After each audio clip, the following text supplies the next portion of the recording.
Olá, jovens, Prof. Deise Lima na área, para mais uma aula de física com vocês. E já vamos aí para a nossa aula de número 32, ok? Vamos continuar falando, viajando aí no mundo da física. Falamos de eletricidade, certo?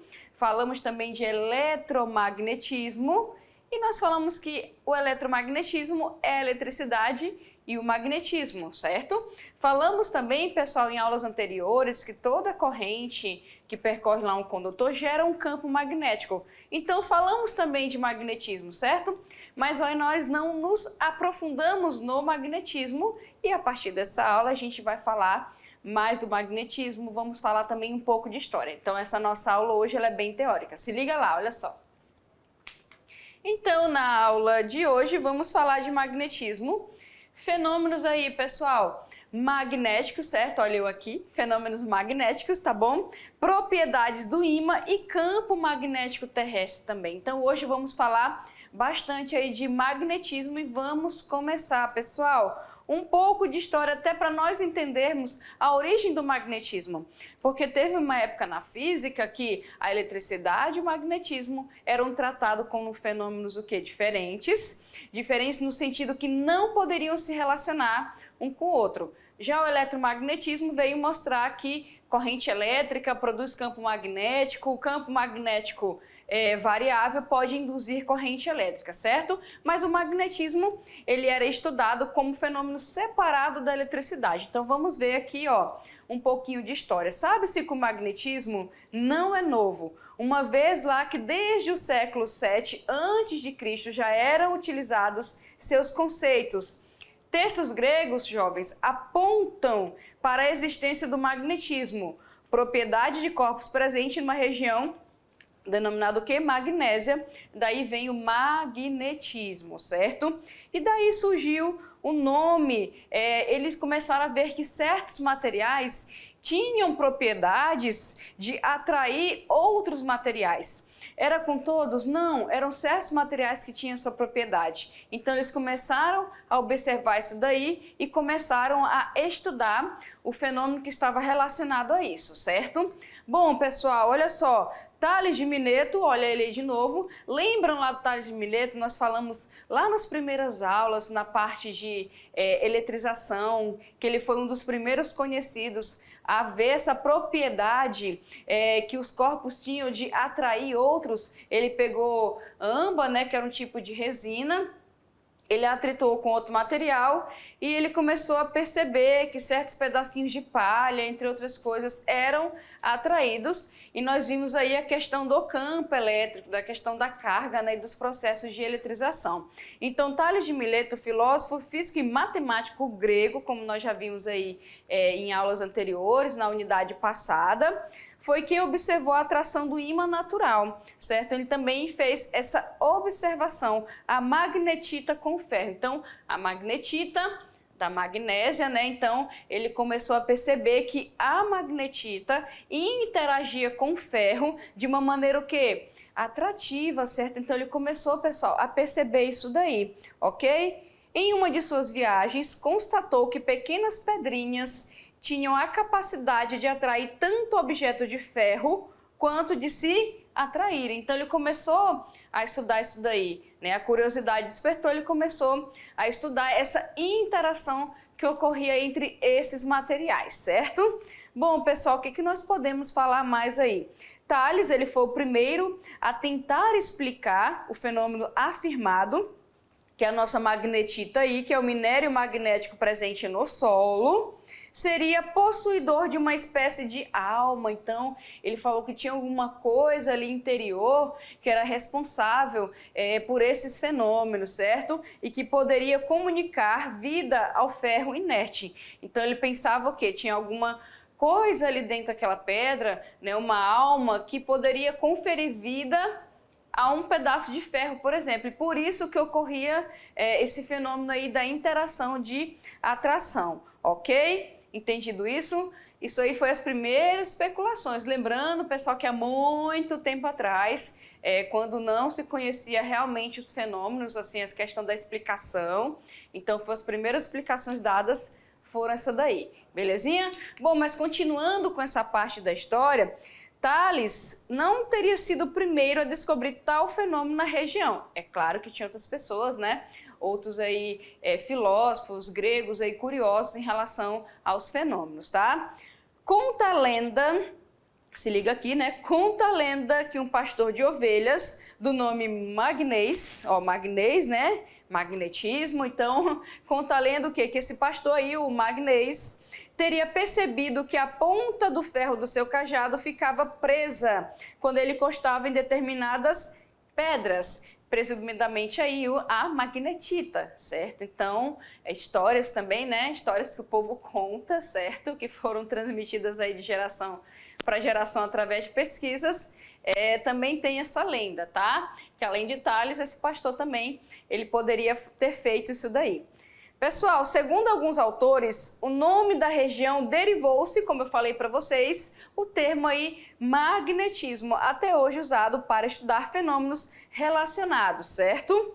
Contudo, para outros, o termo magnetismo advém do nome do pastor lá, que é o Maganês, que teria feito essas observações, certo? Que ele, na lenda, ele constatou o primeiro fenômeno magnético, né? Que foi ele, não foi Tales, tá?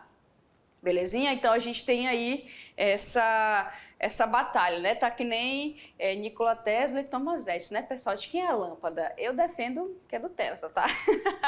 Até pelas histórias aí e tudo mais, ok? Bom, pessoal, então começou-se a estudar essa questão aí do magnetismo, dessa propriedade, né, dessas propriedades aí, desses fenômenos. Era pouco conhecido, então não se sabia essa questão assim, de conceito de campo magnético, de polos, certo? Primeiro observou-se os fenômenos e começou-se a buscar explicações para tais fenômenos, tá bom? Bom, olha só, em verdade, explicações similares perduraram pelos vários séculos que se seguiram. Então não foi assim alguns anos, né? Foram séculos, ok? O magnetismo seria então a consequência de emanação de eflúvios. A consequência ali que seria o perfume, né? Então seria alguma coisa assim pelo ar, que nem quando você espirra o perfume, né? Aquelas gotículas assim, aquelas pequeníssimas partículas que transmitem o cheiro, né, gente, que a gente consegue captar. Então eles pensavam que poderia ser relacionado a isso também, que aquela rocha, aquela magnetismo emitia esse tipo aí de, vamos dizer assim, que nem um perfume, né? Como se fosse espirrando um perfume. Então eles acreditavam que isso acontecia e que por isso os objetos poderiam ser atraídos ou repelidos, né? Se era assim uma rocha com uma outra rocha, a gente poderia ver essa questão aí da atração ou da repulsão, que mais tarde nós entendemos que é por causa da polaridade. Quando era essa rocha com algum pedaço de ferro, geralmente o quê? É sempre uma força atrativa, né? Ok? Então eles começaram a ver isso daí.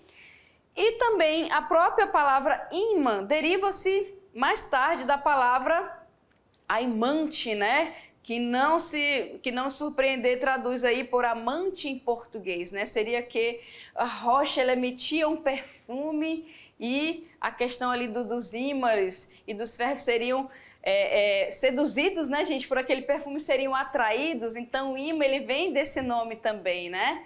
Dessa parte aí da curiosidade que a gente pode falar sobre o nome do ímã, ok? Aqui só pra gente ver, ó, uma fotinha bonitinha aí da magnetita, como a gente pode observar, a coloração dela, né? Que bonitinha aqui. E aqui a gente tem pedaços de cristal de ferro puro, tá? Nessa outra parte aqui, nesse outro desenho. Belezinha? Eles são puros, são refinados de maneira eletrólita, tá? E um cubo de ferro de alta pureza também aqui, tá bom? Então aqui é só pra gente ver aqui o nosso ferrinho puro, né? E aqui a nossa magnetita, certo? Pessoal, na busca aí de estudos desses fenômenos, a gente também pode citar os chineses, tá? Eles foram ali os primeiros a encontrar aplicações práticas para o magnetismo.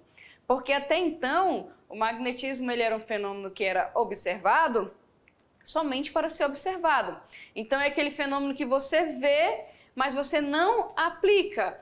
É a mesma coisa a pessoa criar um motor, mas ela não faz nenhuma aplicação, nenhum equipamento ou coisa do tipo, tá? Então, quem começou a aplicar aí o magnetismo para o seu dia a dia foram os chineses, tá? De acordo aí com pesquisas históricas. E no início da era cristã, os adivinhos chineses já utilizavam o percussor da bússola. Uma colher feita de magnetita que colocada em equilíbrio, olha só pessoal, a esperteza aqui, ó, que quando colocada em equilíbrio sobre um ponto de apoio central, movia-se livremente. Então os chineses aí inventaram a primeira bússola, certo? Tratava-se de uma colher que apontava para o sul, sempre presente em seus rituais aí que eles faziam. Então, eles pegaram aí ó, a nossa primeira bússola, certo? Então, a gente mais tarde vai entender que essa orientação do campo magnético aí, do tipo de material, vai se orientar com o campo terrestre. Nessa época não sabiam, mas eles sabiam utilizar e faziam para essa prática, certo? Para saber para onde estava o sul. Belezinha? Lá no século, pessoal, no século 6, os chineses já dominavam a tecnologia para a fabricação de ímãs, com a invenção da bússola e que permitiu o avanço das navegações. Então, os avanços aí das navegações foi devido também ao aperfeiçoamento das bússolas, de acordo aí com os chineses, ok?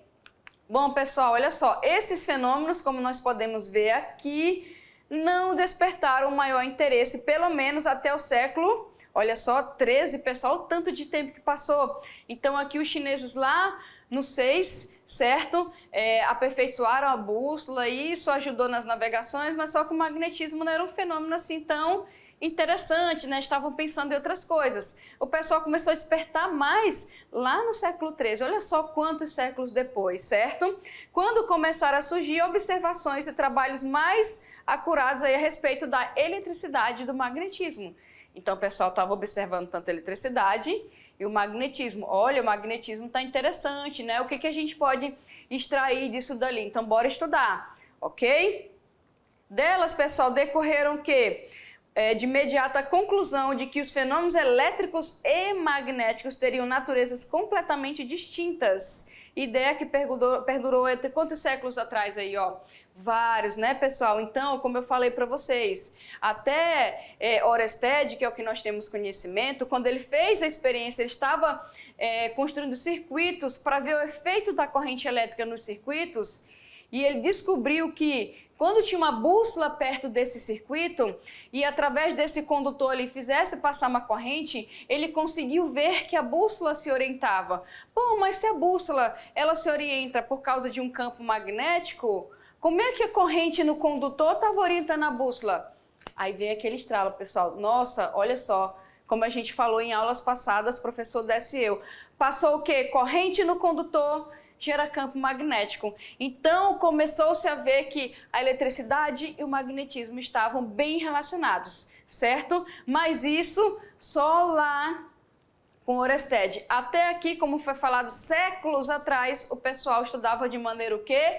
Distinta, certo? Não tinha relação entre os dois. Belezinha? Fechado? Bom, jovens, olha só, continuando. Em 1269, Pierre de Maricourt, né, descreve com precisão a maioria das experiências típicas associadas aí ao fenômeno que ainda hoje figuram com abundância em livros dos ensinos atuais.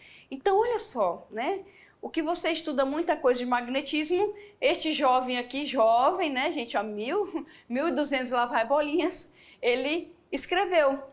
Então, teve muita coisa que ele explicou e que a gente estuda até hoje. Aí tu pensa, professor, a gente estuda coisa muito antiga, aí nós temos que entender que os fenômenos magnéticos, nós estamos sujeitos a eles até hoje.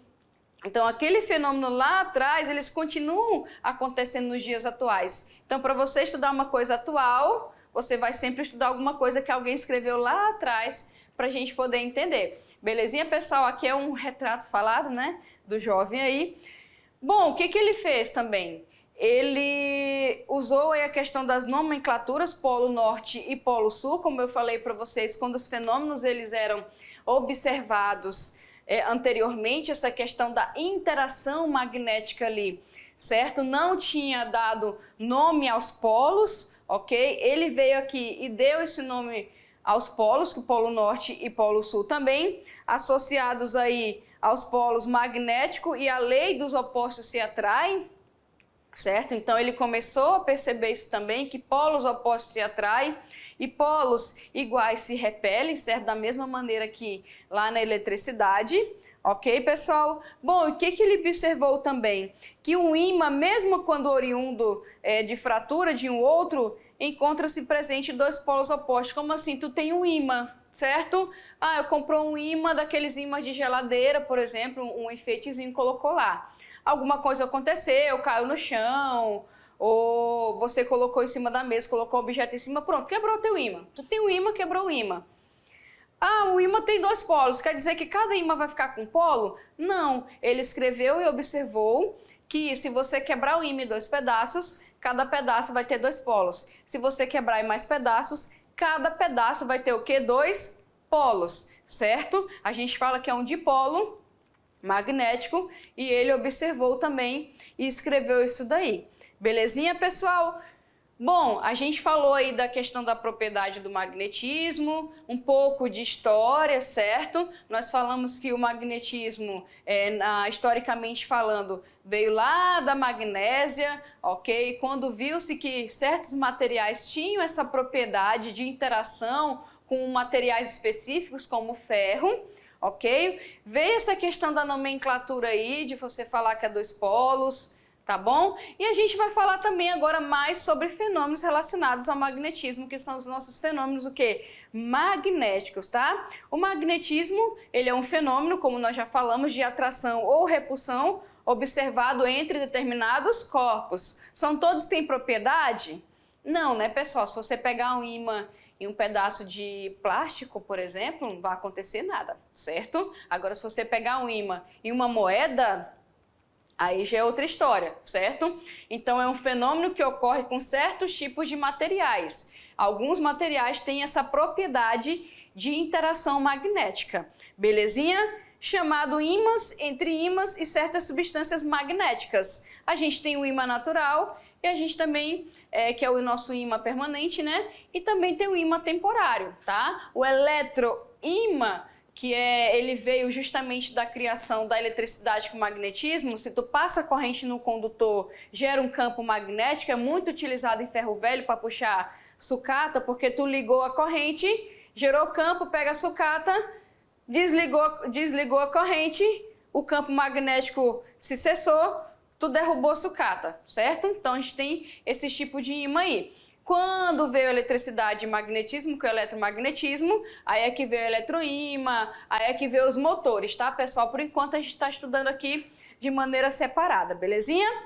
Entendido? Bom, olha só, a gente tem alguns materiais, como aí, ó, o ferro, que ele é o mais comum. A gente tem o cobalto, certo? O cobalto aí, ou o níquel, tá bom? Que são materiais que podem interagir na presença de um ímã, que estejam conduzidos por correntes elétricas e eles vão gerar campo também, tá?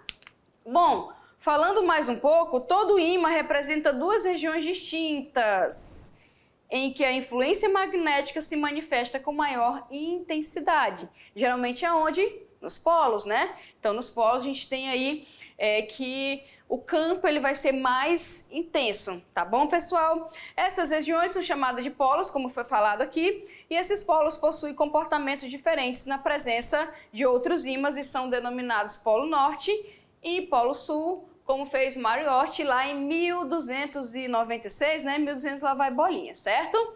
Belezinha? Bom, o que nós temos mais? Propriedades que ele escreveu lá, pessoal, que a gente usa até hoje. Vamos começar aqui com umas propriedades. O ímã ou o magneto é um corpo magnético. Ferros magnetizados, rochas magnetizadas, dipolo, ou seja, possui o quê? Dois polos. Então a gente tem a inseparabilidade dos polos, tá? Quebrou o ímã em vários pedaços. Cada pedaço desse vai ter quantos polos? 2, belezinha, pessoal? Fechado? E eles possuem a propriedade de atrair, ou seja, uma interação de atração, com materiais ferromagnéticos. Lembrando que os materiais ferromagnéticos são aqueles materiais que eles agem fortemente na presença de um campo magnético, alinhando o seu polo oposto ao polo do ímã e atraindo. Belezinha, pessoal? Diferente de outros tipos de materiais, tá? Então, por exemplo, se tu tem aqui vários objetos, ó, eu coloquei aqui um prego, um outro ímãzinho aqui, um ímã de neodímio, né? Uma moeda aqui, uma moeda antiga e uma bússola. Se você tem um ímã, lembrando que ao redor desse ímã aqui tem uma propriedade, tem uma região, que é o campo. O que tiver sujeito à interação desse campo e for um material ferromagnético, vai ser o quê? Atraído. Então a gente tem aqui, olha só, a nossa região, né? Que é o nosso campo. O que vai acontecer? Os materiais ferromagnéticos serão atraídos e a bússola será orientada por causa desse campo aqui. Belezinha? Então você tem essa atração e essa orientação da bússola, tá, pessoal? Fechou? Bom, vamos falar aqui de mais propriedades. Tem-se a impressão de que os polos do ímã são idênticos, é uma impressão, mas isso não é verdade, pois, surpreendendo-se o ímã aí, né, pessoal, horizontalmente por um fio, se você suspender, tá certo? Esse ímã aqui, por exemplo, por um fio, como ele coloca aí, ou se você tem aí um ímã, né, na horizontal, isso vai depender, tá? Por um fio. O que vai acontecer? Após uma série de oscilações, oscilação você pegar aqui e balançar, ele vai ficar balançando, certo? Ele volta sempre à mesma extremidade, sensivelmente para o norte e a outra para o sul, tá? Denomina-se por isso o polo norte, a extremidade que se volta para o norte e o sul para a outra, belezinha? Como a gente pode ver aqui, ó, tá? Nessa figura aqui eu vou colocar figuras maiores para vocês ainda, belezinha? Pessoal, outra característica que seria uma das principais aí características quando a gente fala de magnetismo. A principal característica de um objeto em interação magnética atrela-se, ó, se liga aqui, pessoal, ao fato dessa interação mostrar-se particularmente intensa em determinadas regiões. Lembra que eu falei para vocês que geralmente no polo essa interação ela tem maior intensidade? Então, certas regiões desse campo, a interação vai ser o que? Mais intensa, belezinha? E aqui, ó, a gente tem também e menos intensa em outras regiões, tá? A cada uma dessas regiões de forte interação dá-se o nome de polo magnético, que é o nosso polo, evidenciando-se que um polo é sempre acompanhado, pessoal, de um conjunto, tá? Havendo no mínimo dois polos distintos de qualquer objeto magnético, tá? Então tu tem que entender o seguinte, o polo, dependendo daquele que você aproxima ali, tá bom? Tu vai ter essa interação. Se for com outro ímã, vai depender o que do polo do ímã que você aproxima. Se for diferente do que está aqui primeiro, você vai ter uma interação de atração. Se for igual, repulsão.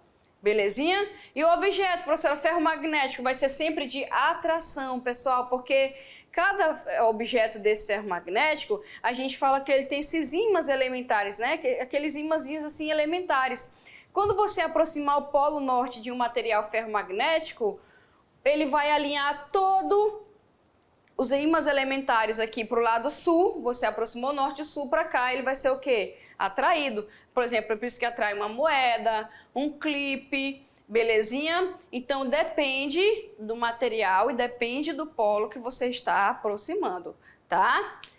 Pessoal, olha só, a gente falou aqui da questão da forte interação, belezinha? E aqui, pessoal, como a gente já falou, como está escrito aqui, os polos, eles não podem ser separados, tá? A gente não separa. Ah, eu vou botar um norte aqui, vai virar só o sul para cá, o norte vai ficar... Não, a gente tem isso daqui, vão sempre andar juntos, belezinha? Ó, aqui tem um desenhozinho que é colocado.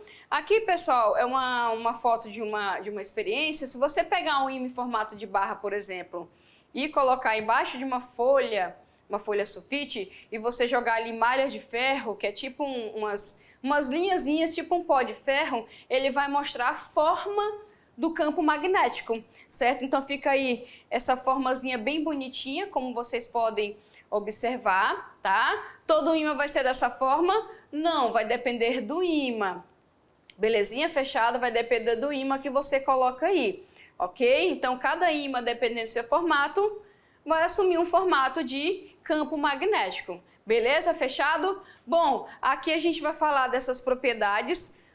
Propriedade 1, polos magnéticos, tá? Eles são dipolo, a gente não separa, belezinha?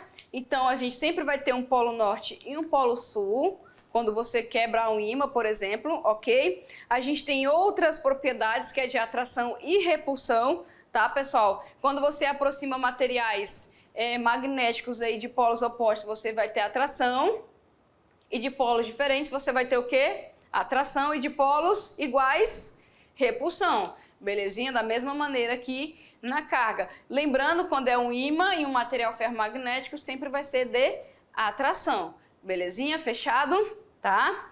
Então aí, ó, a gente tem essas propriedades aqui, tá bom? Tá vendo as setinhas? Porque, como eu falei para vocês em aulas anteriores, toda interação em física é chamada de força. Então, a força é a interação de campos, né, pessoal? A gente falou de força elétrica lá da lei de Coulomb, não foi isso? Que é uma interação entre campos elétricos das cargas, gerado pelas cargas, ok? Então, aqui a gente tem a força magnética, que é uma interação de campos magnéticos. E sendo uma força, que é uma interação, ela vai ser o que? Vetorial. Então, ela vai ter, além da intensidade, que é o valor em newtons, ela vai ter o que? Direção e sentido. Então, a força magnética, como é um tipo de força, ela tem módulo, direção e sentido. Fechado? Então, aqui é só para a gente ver, o desenhozinho bonitinho, tá? Então, a gente tem aí essas propriedades, pessoal. Fechou? Beleza? São duas propriedades aí que nós falamos. A gente falou também que os polos são inseparáveis, né? Quebrou um ímã, o que vai acontecer? Ó, tem um ímã grande aí, ó, como vocês podem ver. Beleza? Quebrou esse ímã no meio, formou dois pedaços, cada pedaço vai ter o quê? Dois polos. Pegou esses dois pedaços, quebrou de novo. O que vai acontecer, pessoal? Cada pedaço vai ficar com o quê? Com dois polos, belezinha? Então, cada pedacinho aí vai ficar com dois polos. Aqui, ó, antes da gente ir pro slide que quebra, né, eu coloquei aqui só para vocês verem. Lembra lá que na lei de Coulomb para a força elétrica, a força, a intensidade dessa força era maior quanto mais próximo, quanto mais perto? E no ímã, pessoal, vocês acham que é diferente? Vamos pensar. Não, né? Porque a intensidade da força vai ser maior quanto mais próximo tiver esses materiais. Beleza? E vai ser menos intensa, ou seja, mais fraca, quanto mais afastado aí tiver esses materiais. Fechado? Belezinha? Agora, o valor dessa intensidade vai depender da fórmula e vai depender do campo que nós vamos ver aí em próximas aulas. Beleza? Fechado? E aqui só para mostrar para vocês, ó, a inseparabilidade dos polos, certo? Quebrou um ímã, ó o que acontece com ele, dois polos. Quebrou o ímã de novo, dois polos, certo? Quebrou de novo, pode continuar quebrando, sempre vai ter quanto?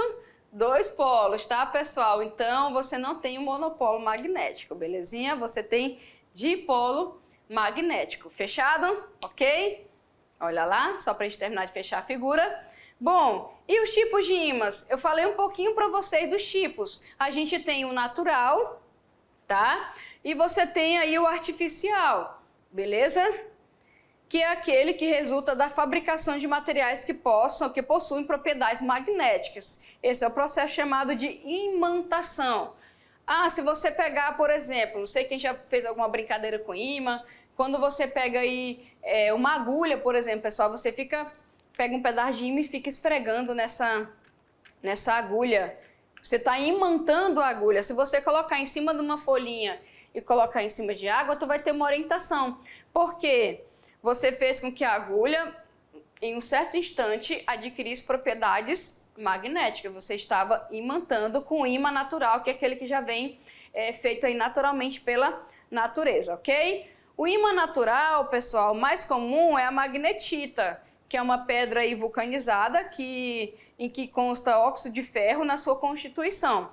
Tá bom? Os ímãs artificiais mais usados aí são aqueles constituídos de bário, ok? carbonato de estrôncio, cada nome lindo, né, pessoal, que aparece aqui, e óxido de ferro. Tá bom? E também tem um ímã que é o de neodímio, que é o ímã mais poderoso que existe no mundo, tá? Uma vez eu tinha assim, eu tenho 2 ímãs de neodímio com 2 centímetros de diâmetro e eu não tomei cuidado e meu dedo ficou na frente. Tem que ter cuidado, pessoal, porque machuca, tá? O campo magnético é bastante intenso, tá? Se você colocar a mão ou o dedo, ele vai machucar mesmo, tá? Diferente lá daqueles ímãs mais escuros. Ok? Esses são mais poderosos, eles machucam mesmo, tá? Então tem que ter cuidado aí na manipulação dos ímãs de neodímio, porque quanto maior o ímã, mais cuidado você tem que ter nessa manipulação. Eles não desgrudam fácil, tá? Você tem que fazer uma força tremenda assim, ó, contrária para poder tirar, tá? Então eles são bem intensos aí, belezinha? Pessoal, o artificial, por sua vez, ele pode ser o quê? Permanente. Tá? Permanente, a palavra fala, né? Ele vai permanecer, ele consegue manter seu magnetismo mediante o uso de materiais ferromagnéticos, tá? Seu magnetismo pode ser perdido apenas de forma temporária em decorrência de forte temperatura ou descarga elétrica, vai depender da condição. A gente também tem o temporário, como eu falei para vocês, o eletroímã, né? Ele é um ímã temporário porque ele é vamos dizer assim, é um campo magnético, uma propriedade magnética adquirida de maneira temporária por causa de alguma condição. No eletroímã, por exemplo, tem que passar corrente no material para ele poder adquirir, tá certo? Ele é provisório, tá? E o eletroímã, que é o aparelhozinho que eu falei para vocês, que é esse daqui, que ele é muito utilizado, por exemplo, em ferros velhos, tá? Para levantar grande sucata aí de ferro, ok, pessoal? Bom, eu posso calcular isso daí. Eu falei de campo, a gente falou dessa questão das propriedades, a gente pode calcular, tá? Da mesma forma que a força vetorial, a elétrica, a força magnética também é. Da mesma forma que o campo elétrico ele é vetorial, o campo magnético também é vetorial. Por isso a gente tem esse vetor indução magnética que ele pode ser calculado. Então, ó, a gente tem aqui um ímã e tem aqui uma bússola, certo? O ímã está perto da bússola. Tá bom, pessoal? Ó, eu peguei o ímã de neodímio uma vez, eu coloquei aqui, eu coloquei a bússola mais para cá, pensando que não ia acontecer nada. A bússola, ela é muito sensível, ela consegue se orientar por causa desse campo. Então, o vetor indução magnética, gente, que é o que esse aqui, primeiro a gente está caracterizando ele, tá? Tá dando direção e sentido. O cálculo vai depender do tipo de campo, beleza? Então, a direção dele aí, no caso, a reta que a agulha se alinha, tá bom? Então tá, supor um ímã aqui, a agulha da minha bússola ficou para cá, então o teu vetor, indução magnética, que é o teu vetorzinho de campo, ele vai ficar no mesmo sentido, tá, pessoal? Sentido vai ser para onde? Lembrando, direção é horizontal, vertical, diagonal, ângulos também são direções, tá certo? Sentido, direita, esquerda, para cima, para baixo. E nesse caso, o sentido é para onde aponta o polo norte magnético da agulha, beleza? Bom, olha só, linhas de campo e linhas de indução. Lembra daquela fotinha lá do experimento que coloca o ímã e coloca as limalhas de ferro aqui? A gente não viu o formato do campo? Pessoal, então ali, naquele formato de campo, tem as linhas de campo. As linhas de campo você não viu no desenho, porque essas linhas, elas são imaginárias. Elas estão ali, a gente estuda, tá certo? Essas propriedades da linha, mas ela é o quê? Imaginária, e elas servem para falar o quê? De onde sai, de que polo sai e que polo entra, certo? Que a gente fala que são essas linhas de campo aí. E chama-se linha de indução toda linha que, olha só, para cada ponto é tangente ao vetor. Não tem lá sair pela tangente? Então, se o teu vetor está assim, com certeza a linha está passando por ele dessa forma. Eu vou botar um desenho para vocês verem daqui a pouco. As linhas de indução são obtidas de forma experimental. Você não vai ver, mas você consegue ver o formato do campo, tá bom? Essas linhas também saem do polo norte, pessoal, e chegam ao polo sul, que é ali externamente ao ímã, não passa por dentro, é externo, belezinha? Essas linhas de indução são representações da variação do campo magnético. ok? De uma certa região do espaço e são tangentes ao corpo. Então essas linhas elas são mais intensas, como eu falei para vocês, no polo, que é onde o campo é mais intenso, e no afastamento, né, quanto mais afastado aqui, menos intenso. Então eu vou colocar um ímã para vocês aqui e eu vou mostrar as linhas representadas em vermelho, tá certo? Olha só as linhas aqui, ó. Tá? Como é que nós podemos ver? Elas saem do norte, certo? Externamente vão para o sul. Onde é que está o vetor de indução? Em cada ponto, gente, tangente a essas linhas, tem um vetorzinho, tá? Eu vou colocar eles para vocês aqui, ó. Vou colocar aqui, belezinha? Esses vetorzinhos, vocês vão ver que eles vão estar sempre tangentes. Olha só, pega aqui o do cantinho, por exemplo, ó. A linha tá assim, ele tá saindo pela tangente, certo? Então essas são as linhas e esses são os vetorzinhos. São esses vetorzinhos que nós vamos calcular, certo? Que é o nosso vetor campo magnético, tá? Professora, por que eles são assim tangentes? Lembra da orientação lá da bússola, do campo?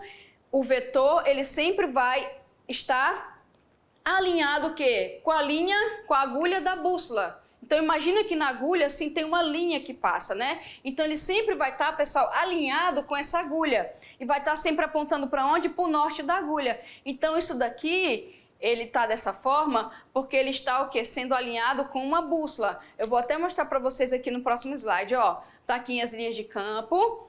A gente tem as bússolas. Se você colocar bússolas em cada ponto aqui, a gente vai ter os vetores, certo? Porque esses vetores, eles vão estar tangenciais, porque as agulhas das bússolas, elas ficam tangenciais e o sentido que aponta é para o norte da agulha. Olha só, vou mostrar para vocês, ó. Vou colocar aqui. Tá aí. Olha só que bonitinho aqui aparecendo, tá vendo, ó? Então aqui, ó, tentei fazer um desenho mais bacaninha para vocês verem. Então cada bússolazinha dessa daqui, ela mostra para você a tua orientação do teu vetor indução magnética, que é o teu vetorzinho de campo aqui, ó.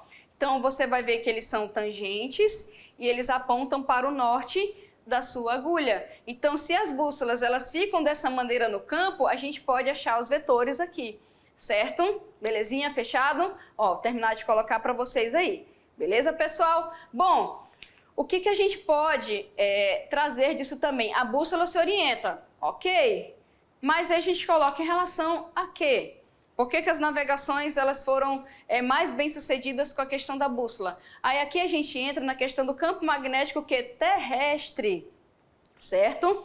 Vimos que o ímã, pessoal, suspenso pelo seu centro de gravidade, ou seja, bem aqui no meio, orienta-se aproximadamente na direção norte-sul geográfica do local, tá? Isso significa que existe um campo magnético criado pela Terra, porque para você orientar um ímã, pessoal, se você suspender e ele não fica rodando ali direto, certo? Ele vai adquirir uma certa orientação e vai depender do local onde você está, é porque tem alguma coisa para orientar, certo? Se o ímã ele tem propriedade de gerar um campo, ele vai se alinhar de acordo com outro campo. Então a Terra também tem um campo, fechado? Belezinha?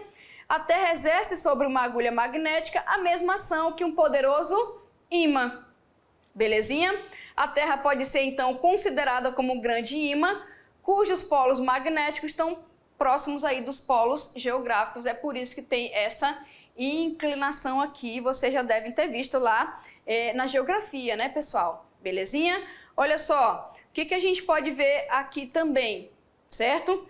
De fato, a gente pode associar a Terra como um grande ímã, tá? Olha só as linhas de campo, vocês estão vendo essas linhas aqui, ok? A gente tem aqui, ó, o polo geográfico sul-magnético, a gente tem uma leve inclinação, né? E aqui essa inclinação mostra um ângulo que a gente fala que é de orientação em relação a esses dois aí, tá? Então não está exatamente assim na mesma direção, está próximo, ok? Então a gente tem aqui, ó, o polo sul magnético aproximadamente no polo norte geográfico e o polo norte magnético aproximadamente no polo sul geográfico. Então a ímã ela vai te dar, o ímã que a gente tem aqui, que a Terra é um grande ímã, vai te dar uma orientação em relação à bússola. Fechadinho? O que a gente pode fazer também em relação a isso? Falar, no caso, que a Terra exerce sobre uma agulha magnética uma ação que tende, pessoal, a fazer com que a agulha orienta-se paralelamente ao campo magnético, paralelamente é na mesma direção. Fechado? Chama-se polo norte de uma agulha magnética bússola. A extremidade o quê? Que sempre está voltada para o polo norte da Terra, certo? E o polo sul, a extremidade que se dirige para o polo sul da Terra. Aí você tem a orientação da bússola. E observe que o polo norte geográfico da Terra atrai a extremidade norte da bússola, né? Para você saber para onde está o norte, né, pessoal? E ele tem aí essas características de polo sul magnético, tá bom? Aqui a gente tem uma figura das primeiras bússolas, certo? Aqui a gente tem também que o campo magnético da Terra aí protege o planeta dos raios cósmicos, certo? A aurora boreal, por exemplo, né?